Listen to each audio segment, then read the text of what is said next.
नमस्कार, म हुँ तपाईँहरूको प्यारो साथी मणिभान राई। यहाँहरूलाई फेरि पनि स्वागत छ मेरो युट्युब च्यानलमा। यस्तै यस्तै प्रेरणादायक सन्देशहरूको सङ्घालो बोकेर यहाँहरू समक्ष आउने गर्छु। यहाँहरूलाई अझ पनि अत्यन्तै प्रेरणादायक सन्देश बोकेको एउटा प्रसङ्ग जोड्न चाहन्छु। यहाँहरूले सुरुदेखि अन्तिमसम्म हेरिदिनुहुन्छ भन्ने पनि पूर्ण विश्वास गरेको छु र तपाईँलाई यो भिडियो यो प्रसङ्ग मन परेको छ भने कहाँबाट हेरिराख्नु भएको छ त्यो पनि कमेन्ट गरिदिनुहुन्छ भन्ने पूर्ण विश्वास गरेको छु र एकजना साथीलाई भए पनि सेयर गरिदिनु होला, किनभने हजुरको कारणले पक्कै पनि उहाँको लाइफमा केही ग्रोथ आउन सक्छ। त्यही भएको कारणले हजुरले त्यति सेयर गरिदिनु भयो भने पक्कै पनि कसैको जिन्दगी तपाईँले त जान्नु भएको होला, तपाईँले त बुझ्नु भएको होला, तर कसैले नबुझेको हुनसक्छ। त्यही भएको कारणले एउटा मोमबत्तीले हजार मोमबत्तीहरू बाल्न सक्छ। त्यही भएको कारणले तपाईँले को एउटा सेयरले, तपाईँको एउटा भिडियो सेयरले गर्दा उहाँको लाइफ पनि परिवर्तन हुन सक्छ। त्यही भएको कारणले यहाँहरूले त्यो काम पनि गरिदिनुहुन्छ भन्दै अब भने मैले प्रसङ्ग जोड्न चाहे। प्रसङ्ग रहेको छ एउटा अङ्कको बारेमा, एउटा अङ्कको होइन 9वटा अङ्कको बारेमा। के त 9वटा अङ्कको, जस्तै 0 देखि 9 सम्म जस्तै अङ्क हुन्छ। यो अङ्कहरूको चाहिँ एउटा प्रसङ्ग जोड्न चाहन्छु यहाँहरूलाई। अङ्क 9 अङ्कले चाहिँ 8 अङ्कलाई पड्काएछ, कि त पड्काएछ, ठम्मै पड्काएछ। अनि त्यसपछि 8 अङ्कले सोध्छ मलाई किन कुटेको, मलाई किन पिटेको, मलाई किन हिर्काएको भनेर 8 अङ्कले 9 अङ्कलाई सोधेछ।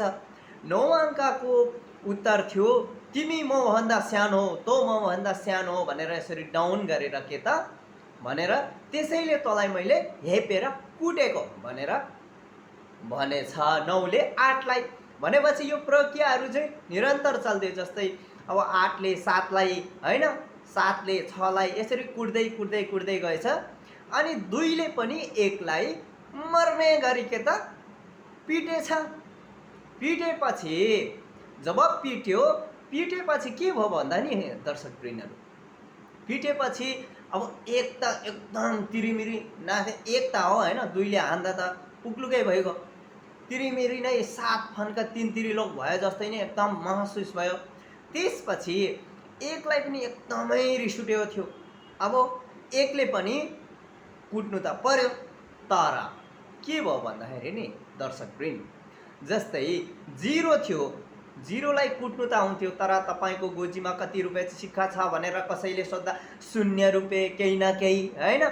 जब तपाईँको कुनै पनि केही कुराहरू सोद्धाखेरि पैसा कति छ भन्दाखेरि 0 रुपियाँ यसरी चाहिँ भन्छ, तर 1ले कुट्न सक्थ्यो।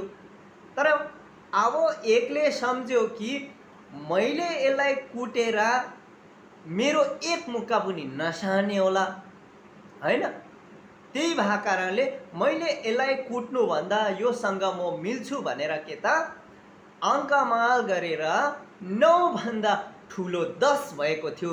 त्यही भएको कारणले जिन्दगीमा हामी कुनै पनि कार्य गर्दैछौँ भने मिलेर अगाडि बढ्नु पर्ने हुन्छ। जस्तै विद्यार्थी वर्गमा हजुरहरू पढ्दै हुनुहुन्छ, कुनै पनि कलेजमा पढ्दै हुनुहुन्छ भने, कुनै स्कुलमा पढ्दै हुनुहुन्छ भने हजुरहरू साथीभाइहरूसँग अङ्कमाल गरेर हामी एकसाथ मिलेर अगाडि बढ्यो भने पक्कै पनि हाम्रो जीवनको यात्रा अगाडि बढ्न सक्छ।